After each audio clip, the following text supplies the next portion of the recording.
आज का वीडियो शुरू करते हैं। स्टूडेंट प्रिपरेशन चैनल पर आपका स्वागत है। आज पहली बार स्टूडेंट प्रिपरेशन चैनल पर हैं तो चैनल को सब्सक्राइब करिएगा, शेयर करिएगा, ज़्यादा से ज़्यादा लोगों को बेल आइकन प्रेस करिएगा, जिससे मैं जब भी कोई वीडियो अपलोड करूँ इससे आपको नोटिफिकेशन मिल सके। चलिए तो आज का सब्जेक्ट है modern Indian history. Modern Indian history में हमारी यूथ कॉम्पिटिशन टाइम्स की सीरीज चल रही है। टॉपिक है सामाजिक एवं धार्मिक सुधार आंदोलन, जिसमें पार्ट नंबर 5 है। इससे पहले 4 पार्ट हो चुके हैं। प्रश्न नंबर 128 से आज शुरू करते हैं। चलिए दोस्तों देर नहीं करते, क्वेश्चन नंबर पहला आज का। प्रश्न नंबर 128, निम्नलिखित का सही कालानुक्रम क्या है? ए केशव चंद्र, बी देवेंद्र टैगोर, सी राम मोहन राय, डी विवेकानंद।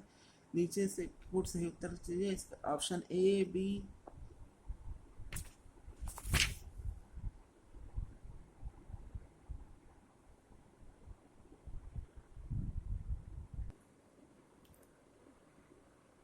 इसका सही उत्तर है ऑप्शन बी, यानी सही उत्तर है ऑप्शन बी। देखते हैं इसका सही उत्तर ऑप्शन बी। सही उत्तर इसका ऑप्शन बी के, यानी सबसे पहले 3 नंबर राजा Ram Mohan Roy, 2 number Devendra Tagore, 1 number Keshav Chandra Sen, 4 number Vivekananda. इसकी व्याख्या देखते हैं। केशव चंद्र सेन ने ब्रह्म समाज से निकलकर आदि ब्रह्म समाज की स्थापना की। इनका समय 1834 से 84 ईस्वी तक था। देवेंद्र टैगोर ने तत्व बोधनी समाज की स्थापना की। इनका समय 1818 से 1905 ईस्वी तक था। राजा राम मोहन राय ने 1828 में ब्रह्म समाज की स्थापना की और सती प्रथा का विरोध किया। इनका काल 1774 से 1833 ईस्वी तक रहा। स्वामी विवेकानंद ने 1897 ईस्वी में रामकृष्ण मिशन की स्थापना की। इनका समय 1862 से 1902 ईस्वी तक था। प्रश्न नंबर 129, राजा राममोहन राय की संस्था ब्रह्म समाज बाल विवाह की विरोधी थी। इसके बावजूद उनके एक अनुयायी ने स्वयं अपनी ही पुत्री का विवाह अल्प आयु में करके संस्था के विघटन का मार्ग प्रशस्त कर दिया। वह अनुयायी कौन था? ए देवेंद्र टैगोर, बी केशव चंद्र सेन, सी रामचंद्र विद्याविग, डी द्वारिका नाथ टैगोर। सही उत्तर ऑप्शन बी केशव चंद्र सेन। अब इसकी व्याख्या देखते हैं। देवेंद्र टैगोर ने एक मात्र पर पन्यासी के रूप में 1865 में केशव चंद्र सेन को आचार्य की पदवी से निकाल दिया है। केशव चंद्र सेन ने एक नवीन ब्रह्म समाज का गठन किया, जिसे वो आदि ब्रह्म समाज कहने लगे। इसमें सुधारों के अतिरिक्त स्त्रियों की मुक्ति, विद्या प्रसार, सस्ते साहित्य का बांटना, मद्य निषेध तथा दान देने पर अधिक बल था। 1878 में इस समय में एक और फूट पड़ी। केशव चंद्र सेन ने आदि ब्रह्म समाजियों के लिए न्यूनतम आयु का प्रचार करते थे। आचार्य केशव चंद्र सेन ने ब्रह्म विवाह अधिनियम 1872 का उल्लंघन करते हुए अपनी अल्प आयु पुत्री का विवाह मात्र 13 वर्ष की उम्र में अल्पायु पुत्री के विवाह मात्र 13 वर्षीय पुत्री का कूच बिहार के अल्पसंख्यक राजा से पूर्ण वैदिक कर्मकांड से कर दिया। कहा गया कि यह सब ईश्वर की आज्ञा है। केशव चंद्र सेन के अधिकतर अनुयायियों ने दुखी होकर एक नया ब्रह्म समाज, साधारण ब्रह्म समाज बना लिया। शीघ्र ही केशव चंद्र का आर्य समाज इतिहास के अंधकार की अस्पष्टता में खो गया है।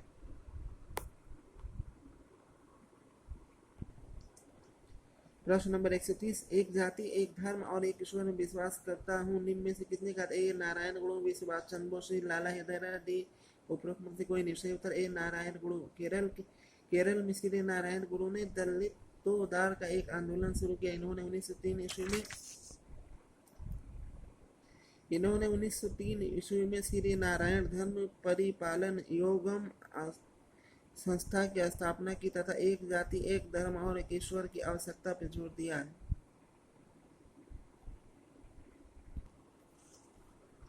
प्रश्न नंबर 131, निम्नलिखित में से किसने का एक धर्म, एक जाति और मानवता के लिए ईश्वर? सही उत्तर ऑप्शन सी श्री नारायण गुरु।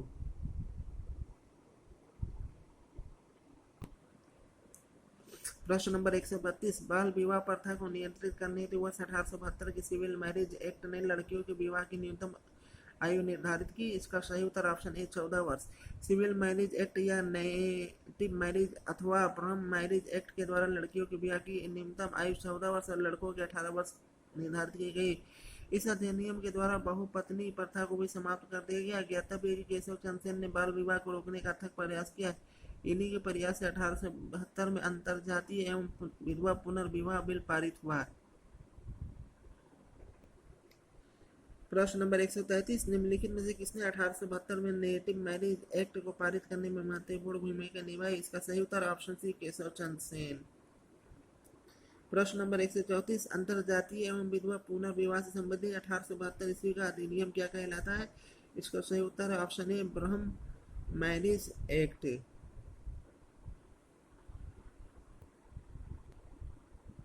प्रश्न नंबर 135, महाराष्ट्र में प्रार्थना समाज किसके के नेतृत्व में स्थापित किया गया? केशव चंद्र सेन। बी लोकहितवादी, सी शिवनाथ शास्त्री, डी देवेंद्रनाथ टैगोर। सही उत्तर ऑप्शन ए केशव चंद्र सेन। इसकी व्याख्या देखते हैं। महाराष्ट्र में प्रार्थना समाज की स्थापना 1867 ईस्वी में ब्रह्म समाज के प्रभाव से हुआ। प्रार्थना समाज की स्थापना केशव चंद्र सेन की प्रेरणा से हुई और सामान्यतः यह समाज उन्हीं आस्थाओं में विश्वास कर गया जिसमें साधारण ब्रह्म समाज पर प्रार्थना समाजियों ने अपने किसी नवीन धर्म का अथवा हिंदू धर्म के बाहर किसी नवीन समानांतर मत का अनुयायी नहीं माना, अपितु उन्होंने अपने समाज के मुख्य हिंदू धर्म के अंदर ही रहकर सुधारों के लिए आंदोलन किया। केशव चंद्र सेन ने ब्रह्म समाज को समस्त भारतीय आंदोलन बना दिया। 1866 ईस्वी में इन्होंने भारतीय ब्रह्म समाज की स्थापना की। इनका मूल नाम आदि ब्रह्म समाज था। प्रश्न नंबर 136, भारतीय ब्रह्म समाज की स्थापना की? ए राजा राम मोहन राय, बी देवेंद्रनाथ टैगोर, सी ईश्वर चंद्र विद्यासागर, डी केशव चंद्र सेन। सही उत्तर ऑप्शन डी केशव चंद्र सेन ने। प्रश्न नंबर 137, निम्नलिखित में से किसने ब्रह्म समाज को समस्त भारतीय आंदोलन बना दिया? इसका सही उत्तर ऑप्शन सी केशव चंद्र सेन। प्रश्न नंबर 138, 19वीं शताब्दी के दौरान होने वाले वहाबी आंदोलन का मुख्य केंद्र था? ए लाहौर, बी पटना, सी अमृतसर, डी पुणे। सही उत्तर ऑप्शन बी पटना। इसकी व्याख्या देखते हैं। सन 1821 ईस्वी के आसपास वहाबी आंदोलन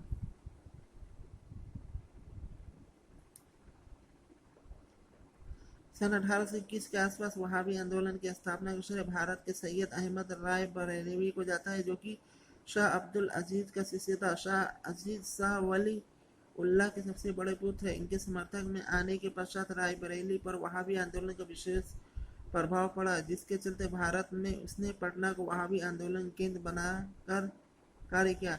बिहार में इसका नेतृत्व चिराग अली ने किया। यह पाश्चात्य प्रभाव के विरुद्ध प्रतिक्रिया स्वरूप भी था। वहाबी आंदोलन को मुसलमानों की स्वतंत्रता युद्ध की संज्ञा दी जाती है। इनका मुख्य लक्ष्य मुसलमानों में फैली बुराइयों एवं कुरीतियों को दूर करना एवं इस्लाम को शुद्ध करना था।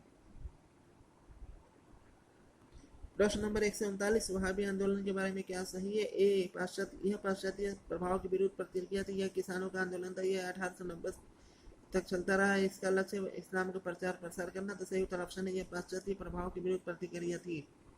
प्रश्न नंबर 140, निम्नलिखित में से कौन सी घटना को मुसलमानों की स्वतंत्रता युद्ध की संज्ञा दी गई? इसका सही उत्तर ऑप्शन बी वहाबी आंदोलन। प्रश्न नंबर 141, वहाबी आंदोलन के समय निम्नलिखित में से कौन सा कथन सही नहीं है? भारत में इसके प्रवर्तक सैयद अहमद थे। इसका प्रारंभ धार्मिक आंदोलन के रूप में हुआ। बंगाल में इसका नेता तीतू और दादू मियाँ थे। बिहार में इसका नेतृत्व अब्दुल वहाब ने किया था। इसका सही उत्तर है ऑप्शन डी, बिहार में इसका नेतृत्व अब्दुल वहाब ने किया था। प्रश्न नंबर 142, वहाबी आंदोलन का मुख्य लक्ष्य क्या था? इसका सही उत्तर ऑप्शन बी इस्लाम को शुद्ध करना था। प्रश्न नंबर 143, वहाबी आंदोलन का मुख्य उद्देश्य क्या था? इसका सही उत्तर इस्लाम का शुद्धिकरण।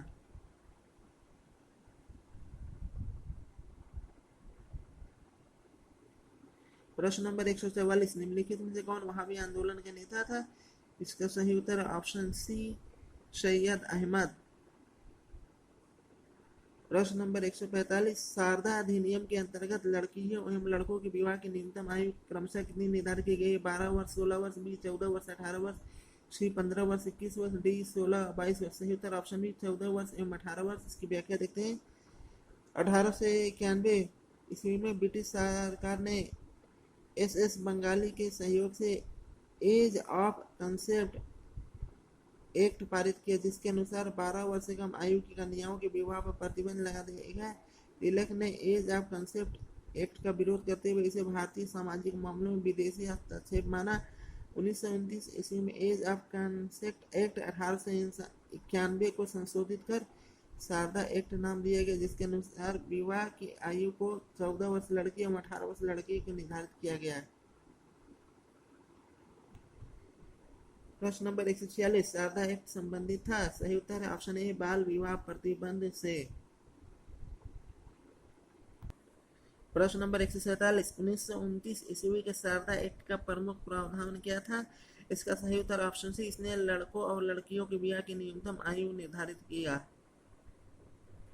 प्रश्न नंबर 148, शारदा अधिनियम ने क्या किया? इसका सही उत्तर ऑप्शन सी, विधवा विवाह को वैध बनाया। विधवा विवाह को वैध बनाया। प्रश्न नंबर 149, शारदा मणि कौन थी? ए राजा राम मोहन राय की पत्नी, बी रामकृष्ण परमहंस की पत्नी, सी विवेकानंद की मां, डी केशव चंद्र सेन की पुत्री। सही उत्तर है बी रामकृष्ण परमहंस की पत्नी। शारदा मणि रामकृष्ण परमहंस की पत्नी का नाम था। यह हमेशा परमहंस के सुख दुख में हमेशा साथ रही। रामकृष्ण काली देवी के पुजारी थी। प्रश्न नंबर 150, राजस्थान के विख्यात इतिहासकार जो एक समाज सुधारक भी थे। A Mankaran Sharda, B Hari Vilas Sharda, C F वाटियर, बी जमुना लाल बजाज। सही उत्तर ऑप्शन बी हरबिलास शारदा। हरबिलास शारदा राजस्थान के प्रमुख समाज सुधारक थे जिन्होंने लॉर्ड एलिगन के शासन में एज ऑफ कंसेप्ट एक्ट यानी 1891 को संशोधित करा के शारदा एक्ट पारित करवाए, जिसके अंतर्गत विवाह की आयु 14 वर्ष लड़की और 18 वर्ष लड़कों के लिए निर्धारित किया गया। प्रश्न नंबर 151, 19वीं शताब्दी के अंतिम 2 दशकों में बहरामजी मालाबारी ने किसके लिए संघर्ष किया? ए विधवा पुनर्विवाह, बी श्रमिक वर्गों।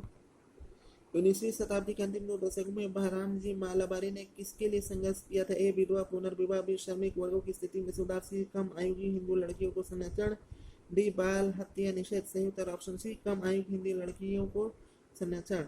मुंबई के बहरामजी मालाबारी के प्रयत्नों से 1892 ईस्वी में संपत्ति आयु अधिनियम पारित हुआ, जिसका उद्देश्य लड़कियों के विवाह की न्यूनतम आयु को निर्धारित करना था। इस अधिनियम द्वारा यह आयु 12 वर्ष की गई।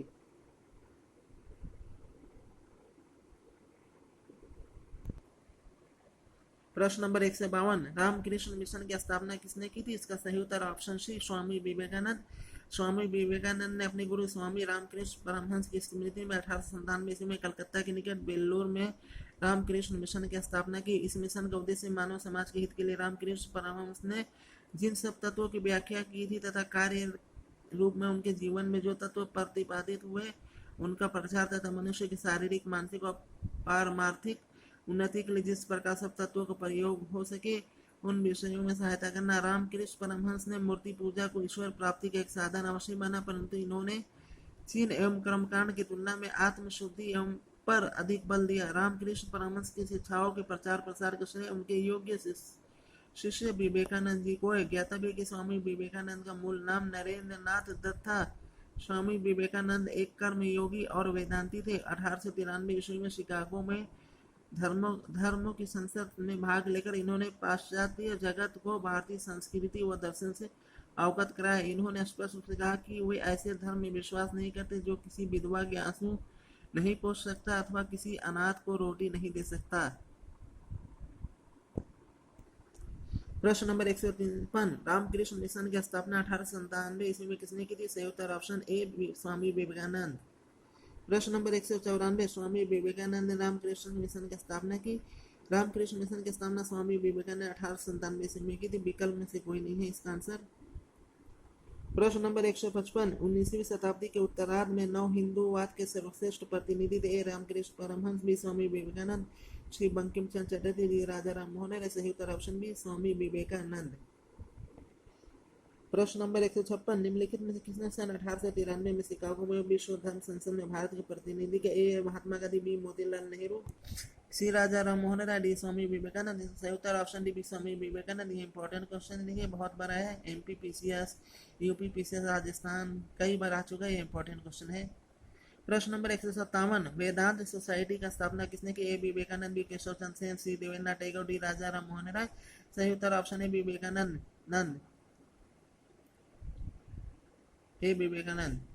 प्रश्न नंबर 158, भारत के अलावा विश्व के अन्य स्थानों से अपना संपर्क खो देने के लिए भारतीयों की किसने आलोचना की? ए राजा राम मोहन राय, बी सैयद अहमद खान, सी विवेकानंद, डी स्वामी दयानंद। सही उत्तर ऑप्शन सी, विवेकानंद।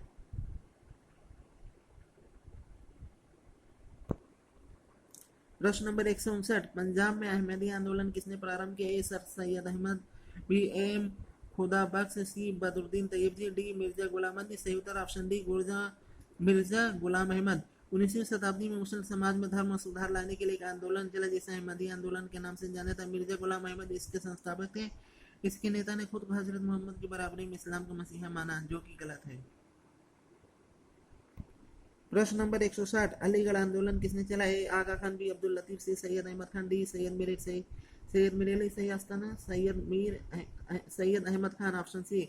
अलीगढ़ आंदोलन के जनक सर सैयद अहमद खान थे। मुसलमानों में धार्मिक सामाजिक सुधार तथा शिक्षा के प्रचार के क्षेत्र में अलीगढ़ स्कूल ने अमूल्य योगदान दिया। इन्होंने मुसलमानों के दृष्टिकोण को आधुनिक बनाने का प्रयत्न किया। उन्होंने चाहा कि मुसलमान लोग अंग्रेजी सरकार के तथ्य को स्वीकार करें और उसके अधीन सेवा करना प्रारंभ कर दे।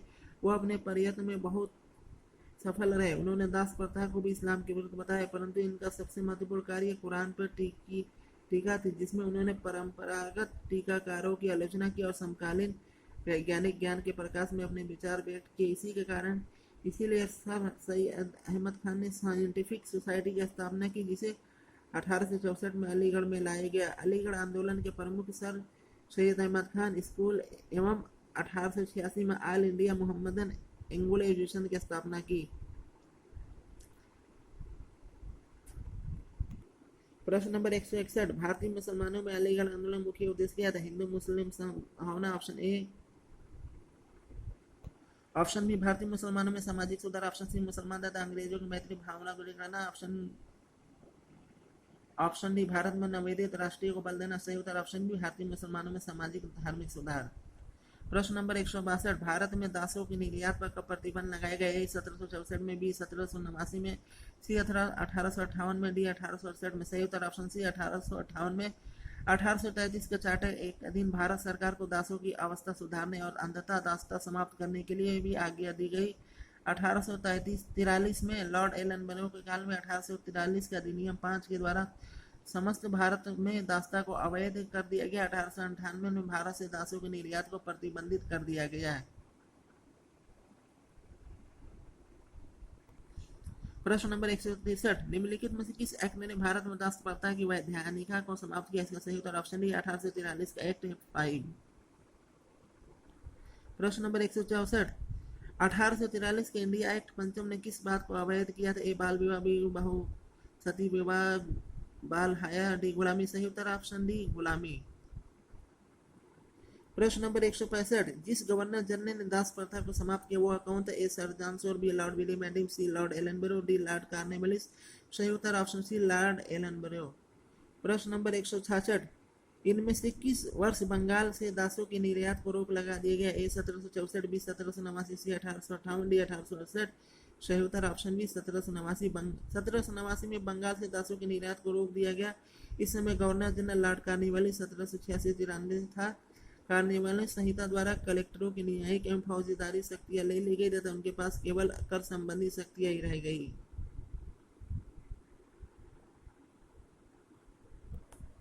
प्रश्न नंबर 167, निम्नलिखित अधिकारी का संबंध ठगी के दमन से थे? Hastings, B Sleeman, C Bentinck, D Auckland. सही उत्तर B Sleeman. Lord William Bentinck के कर्नल स्लीमन को ठगों के विरुद्ध कार्रवाई करने के लिए नियुक्त किया गया। स्थानीय रियासतों को भी इस अधिनियम में सम्मिलित होने के लिए आमंत्रित किया गया। उसने 1500 के लगभग ठगों को बंदी बना लिया। अनेक ठगी को फांसी दी गई। शेष को आजीवन निर्वासित कर दिया गया। 1837 के पश्चात गठित रूप से ठगों का अंत हो गया। यद्यपि इक्के दुक्के दुष्चरित लोग यह कार्य करते रहे। प्रश्न नंबर 168, किस गवर्नर जनरल ने भारत में ठगी का अंत किया? इसका सही उत्तर option C lord William Bentinck. Lord William Bentinck सही ऑप्शन सी। प्रश्न number 169, servant of India society के संस्थापक थे? A M G Ranade, B Ananta Patwardhan, G K Gokhale, D B G Tilak. सही ऑप्शन जी के गोखले। 1905 ईस्वी में पूना में गोपाल कृष्ण गोखले ने Bharat Sevak Sangh servant of India society की स्थापना की, जिसका उद्देश्य भारत सेवा के लिए प्रचार तैयार करना और संवैधानिक डर से भारतीय जनता के सच्चे हितों को प्रोत्साहित करना था।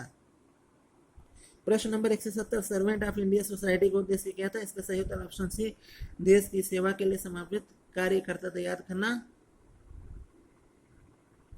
प्रश्न नंबर 171, कौन बंगाल में मुस्लिम पुनर्जागरण के जनक के नाम से जाना जाता है? ए अब्दुल लतीफ, बी मिर्जा गुलाम अहमद, सी मोहम्मद कासिम, डी रशीद अहमद गंगोई। सही उत्तर ऑप्शन ए अब्दुल लतीफ। बंगाल में मुस्लिम पुनर्जागरण का जनक अब्दुल लतीफ थे। 1863 ईस्वी में इन्होंने मोहम्मद लिटरेटी एवं साइंटिफिक सोसाइटी की स्थापना कलकत्ता में की थी। इसी के साथ सर अमीर अली द्वारा 1878 ईस्वी में नेशनल मोहम्मदन एसोसिएशन की भी स्थापना कलकत्ता में की गई। इन संगठनों का उद्देश्य मुसलमानों के पश्चिमी शिक्षा के प्रति जागरूकता और ब्रिटिश राज के प्रति स्वाभिमानी जागृत करना था।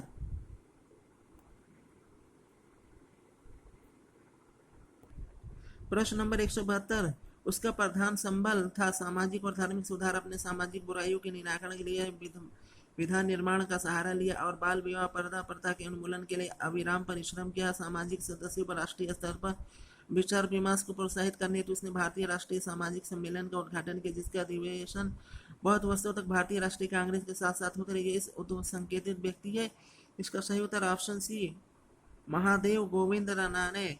व्याख्या देखते हैं। महादेव रानाडे महाराष्ट्र के समाज सुधारक थे, जिन्होंने 1867 में प्रार्थना समाज की स्थापना की थी। पश्चिमी भारत में सांस्कृतिक पुनर्जागरण अग्रदूत तथा महाराष्ट्र के सुकरात कहे जाने वाले रानाडे ने शुद्धि आंदोलन का प्रारंभ किया। जी.आर. भंडारकर भी प्रार्थना समाज के अग्रणी नेता थे। इन्होंने समाज सुधार के क्षेत्र में अनेक कार्य किए। इन्होंने विधवाओं की स्थिति पर विशेष ध्यान दिया था। महाराष्ट्र में विडो रीमैरिज एसोसिएशन की स्थापना की।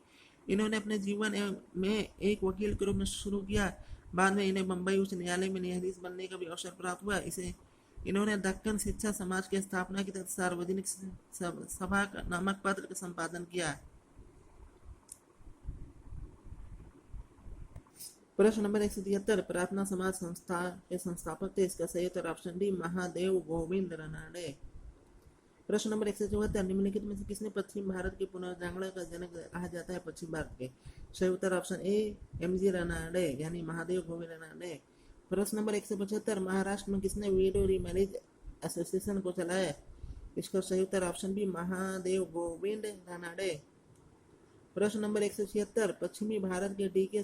कार्वे का नाम निम्नलिखित किसके संदर्भ में था? ए सती प्रथा, बी बाल शिशु हत्या, सी स्त्री शिक्षा, डी विधवा पुनर्विवाह। सही उत्तर ऑप्शन सी स्त्री शिक्षा विधवा, सी और डी दोनों है। प्रोफेसर धौड़ी केशव कर्वे ने 1906 में बम्बई में प्रथम महिला विश्वविद्यालय और 1916 में पुणे में भारतीय महिला विश्वविद्यालय का स्थापना की। डी कर्वे का संबंध विधवा पुनर्विवाह से भी है। आयोग ने अपने संशोधित उत्तर पत्रक में प्रश्न के दोनों विकल्प सी और डी को सही माना था। प्रश्न नंबर 177, जिसने ईसाई धर्म के धर्मांतरित हिंदुओं को उनकी पैतृक संपत्ति को उत्तराधिकार के रूप में प्राप्त करने की स्वीकृति प्रदान की, उस अधिनियम का क्या नाम था? इसका सही उत्तर ऑप्शन है एक्ट ऑफ 21 ऑफ 1850। जातीय नियोगिता का उन्मूलन एक्ट है। एक्ट ऑफ 1850 ईस्वी के द्वारा जाति बहिष्कृत ईसाई धर्म में धर्मांतरित हिंदुओं को उनकी पैतृक संपत्ति उत्तराधिकार प्रदान किया गया। ईसाई मिशनरियों को भारत में मुख्य कार्य लोगों का धर्म परिवर्तन करना था। 18वीं शताब्दी के अंत तक हिंदू धर्म समाज का स्वरूप बहुत विकृत हो गया। मूर्ति पूजा, बहुविवाद, झूठा कर्मकांड, जादू टोना, नर बलि, पशु बलि, अंधविश्वास जैसी धार्मिक कुप्रथाएं, जातिवाद, अस्पृश्यता, स्त्रियों की दुर्दशा, सती प्रथा जैसी कुरीतियां हमारे बीच विद्यमान थी। इस्लाम की दशा भी अच्छी नहीं थी, विशेषकर उच्च नीच, निरक्षरता, बहुपत्नी प्रथा और सरल तलाक पद्धति ऐसे पते जो किसी भी प्रबुद्ध व्यक्ति को चुभते थे।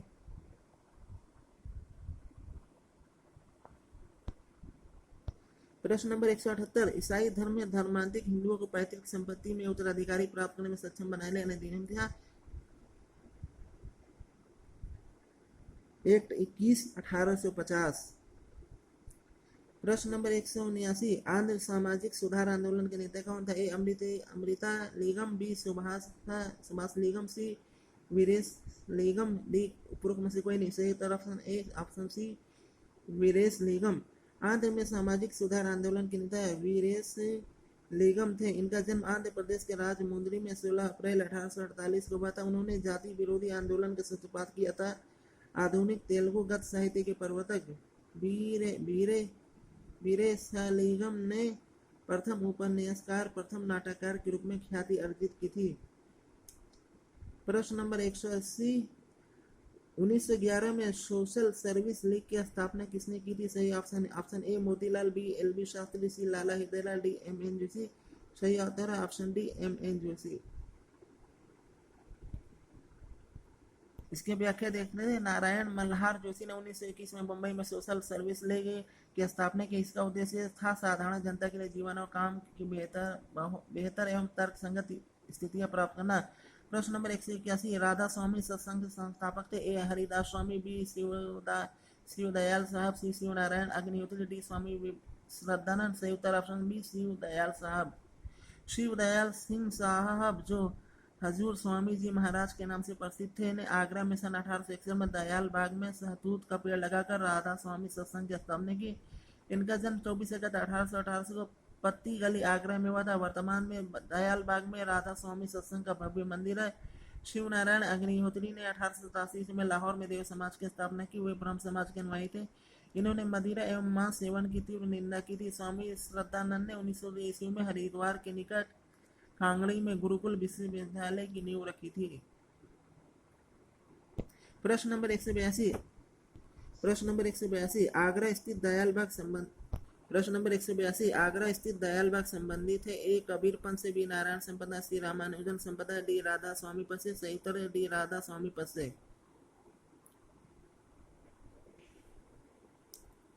प्रश्न नंबर 183, 1921 के ननकाना कांड के बारे में कौन सी कथन सही नहीं है? वह एक रक्त जनित आंदोलन था। बी ननकाना गुरु नानक का जन्मस्थल था। सी उसे कुछ राष्ट्रवादी नेताओं का समर्थन प्राप्त था। सी उसे ब्रिटिश सरकार से समर्थन प्राप्त था। सही उत्तर सी उसे कुछ राष्ट्रवादी नेताओं का समर्थन प्राप्त था। 20 फरवरी 1921 में ननकाना कांड मुख्यतः सिखों द्वारा भ्रष्ट महंतों के विरुद्ध किया गया था, जिसमें ननकाना साहिब गुरुद्वारा के भ्रष्ट महंतों ने अंग्रेजों की सहायता से 150 के करीब श्रद्धालु सिखों को शहीद कर दिया था।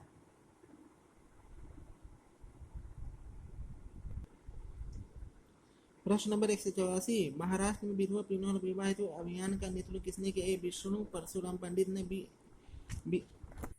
प्रश्न नंबर 184, महाराष्ट्र में विधवा पुनर्विवाह हेतु अभियान का नेतृत्व किसने किया? ए विष्णु परशुराम पंडित, बी एम मालाबारी ने, सी गोपाल हरि देशमुख ने, डी राधाबाई नेहरू जी। सही उत्तर ऑप्शन ए विष्णु परशुराम पंडित ने। महाराष्ट्र में विधवा पुनर्विवाह हेतु प्रथम अभियान का नेतृत्व विष्णु परशुराम पंडित ने किया। उन्होंने वर्ष 1850 में विडो रीमैरिज सोसाइटी की स्थापना की और साथ में विधवा पुनर्विवाह आंदोलन को चलाया, जबकि बी एम मालाबारी विधवा विवाह प्रथा को वैधानिक प्रदान कराने के लिए प्रसिद्ध हुए।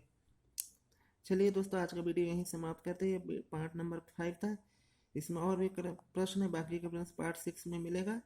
आप स्टूडेंट प्रिपरेशन चैनल पहली बार आए, चैनल सब्सक्राइब करिएगा, शेयर करिएगा, लाइक करिएगा, बेल आइकन को प्रेस करिएगा, जिससे आपको नोटिफिकेशन मिल सके। आज का वीडियो समाप्त करते हैं यहीं पे।